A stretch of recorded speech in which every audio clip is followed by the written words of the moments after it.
Iran di bawah kepemimpinan yang tak mudah diklasifikasikan, bukan karena ambiguitas, melainkan karena konvergensi otoritas yang jarang terjadi dalam sejarah kepemimpinan modern.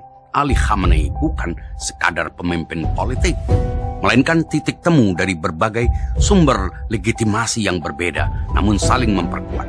Ia adalah fenomena kepemimpinan yang melampaui kategori-kategori lazim dalam memahami kekuasaan kontemporer.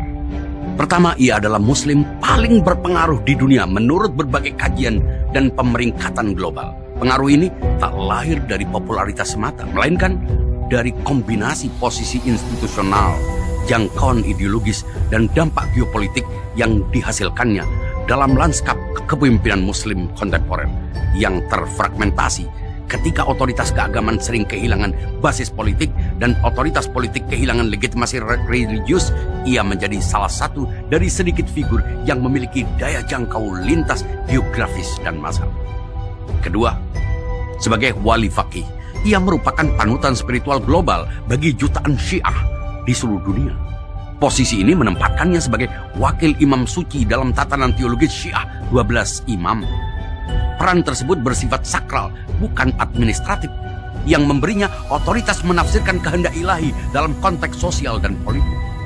Kepemimpinan ini tidak berhenti pada pengelolaan negara, melainkan membimbing umat dalam lintasan sejarah menuju keadilan eskatologis. Politik dalam kerangka ini menjadi ruang perwujudan nilai-nilai transenden. Ketiga, ia adalah marja' taklid, mujtahid yang dirujuk oleh lebih dari setengah komunitas Syiah di dunia. Sebagai pemegang otoritas fatwa, ia menjadi rujukan normatif jurisprudensial yang mengikat jutaan mukallid dalam ibadah, transaksi ekonomi, dan relasi sosial. Otoritas ini tak dilembagakan oleh negara, tapi diakui secara organik oleh komunitas ulama dan umat berdasarkan kedalaman ilmu, kewibawaan moral, dan kesalihan pribadi. Bentuk otoritas ini tak dapat dibeli, dipaksakan, atau diwariskan. Ia diraih melalui pembelajaran seumur hidup dan pengakuan intelektual spiritual yang spontan. Keempat, sebagai rahbar, ia pemegang otoritas konstitusional tertinggi Republik Islam Iran. Dalam struktur kekuasaan negara, rahbar berada di atas presiden, parlemen, dan yudikatif, dengan kewenangan menentukan kebijakan strategis, mengangkat pejabat kunci, serta memimpin aparat keamanan. Otoritas politik formal ini memberinya kendali atas arah strategis negara, dari kebijakan luar negeri hingga keamanan nasional. Kelima, ia adalah mantan presiden Iran sejak 1981 hingga 1989 yang memimpin pada masa paling kritis Perang Irak-Iran, konsolidasi revolusi di bawah tekanan internasional, dan pembangunan institusi republik yang baru berdiri. Pengalaman ini memberinya pemahaman langsung tentang mekanisme pemerintahan, dinamika birokrasi, serta beban nyata pengambilan keputusan eksekutif. Ia bukan figur teoritis yang berjarak dari kekuasaan, melainkan praktisi yang pernah memikul tanggung jawab hidup mati rakyat. Keenam, ia adalah veteran perang. Dalam pengertian yang sepenuhnya literal, ia terlibat langsung dalam perjuangan melawan rezim Syah dan perang Irak-Iran. Pengalaman tersebut memberinya kredibilitas kuat di kalangan pasdaran dan basis revolusioner, sekaligus membentuk pandangan realistis tentang ancaman eksistensial, pengorbanan, dan ketahanan nasional. Sekaligus membentuk pandangan realistis tentang ancaman eksistensial, pengorbanan, dan ketahanan nasional.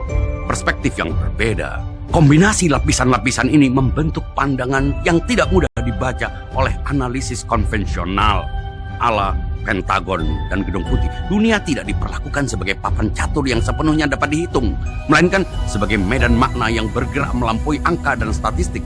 Kalkulasi dunia, sanksi ekonomi, neraca kekuatan militer, tekanan diplomatik dianggap penting, tetapi tidak menentukan.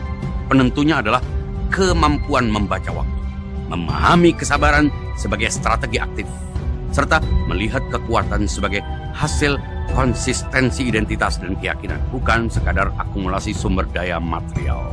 Sebagai filsuf, mistikus, dan faqih, ia memahami bahwa sejarah tak berjalan linear dan tak seluruh sebab akibat dapat dilacak secara kasat mata.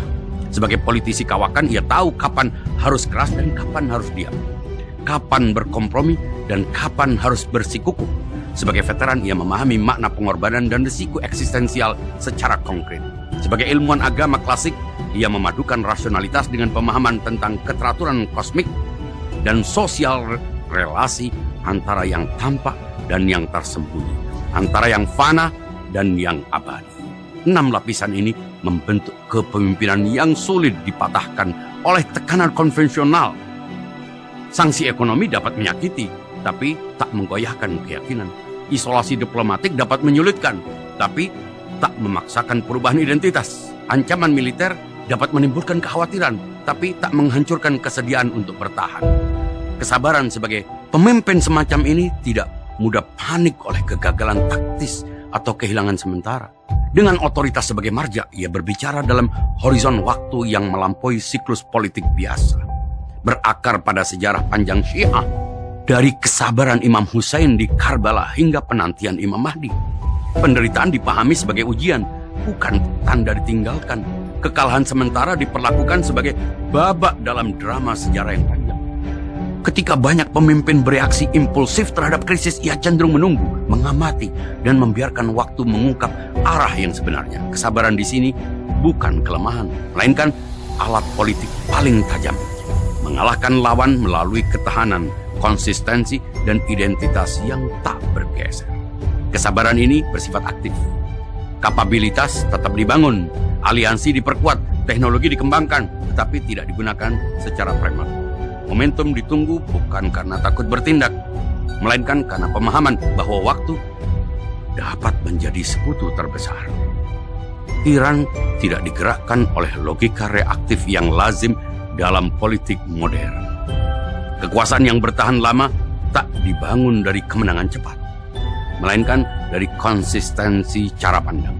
Kepemimpinan yang bertumpu pada otoritas vertikal, pengalaman politik, dan kredibilitas perjuangan tidak mengejar legitimasi sesaat atau penerimaan internasional yang superficial. Yang dibangun adalah ketahanan ideologis, kultural, dan struktural, bahkan ketika tampak kalah di permukaan. Sebagai rahbar, Khamenei dapat mengambil keputusan strategis yang tidak populer dalam jangka pendek demi kelangsungan jangka panjang revolusi yang lahir dari referendum 1979. Sebagai marja, ia memberi legitimasi religius atas kebijakan itu. Sebagai mantan presiden dan veteran, ia memahami biaya nyata dari setiap keputusan. Dengan pengaruh globalnya, ia mampu memahami solidaritas lintas batas. Konvergensi ini melahirkan kepemimpinan yang sulit dipahami oleh model analisis barat yang memisahkan agama dan politik, moral dan strategi, idealisme dan realisme. Bagi Khamenei, pemisahan itu tak relevan. Agama adalah politik, moral adalah strategi, dan idealisme adalah realisme tertinggi. Sebagai wali faqih, satu pernyataan singkat darinya dapat memiliki implikasi multidimensi. Fatwa tentang keharaman senjata nuklir mengubah dinamika diplomasi. Pernyataan tentang kewajiban melawan agresi menggerakkan jutaan orang. Kata-katanya bukan opini personal, melainkan panduan membentuk perilaku kolektif dan sinyal strategis bagi kawan maupun lawan. Di tengah dunia yang dipenuhi teknokrat dan manajer krisis, figur semacam ini tampak asing.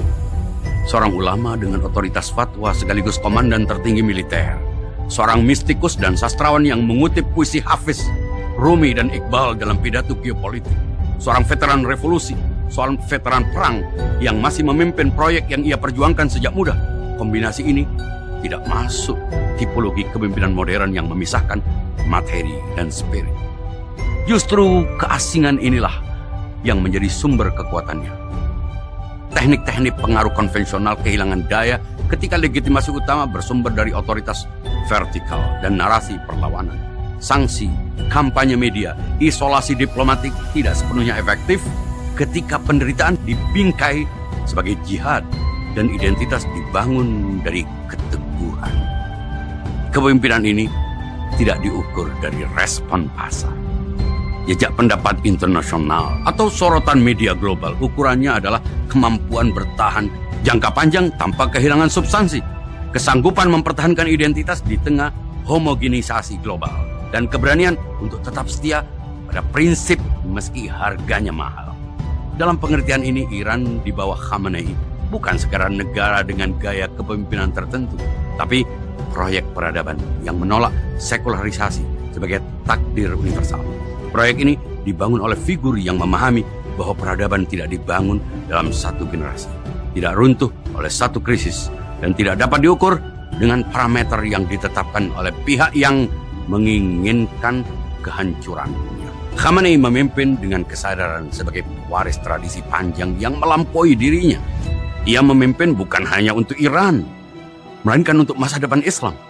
Ini bukan semata nasionalisme, bukan sekadar soal wilayah atau sebuah bangsa. Ia mempertahankan kemungkinan untuk terus berjuang dalam perspektif yang menempatkan perjuangan sebagai ibadah.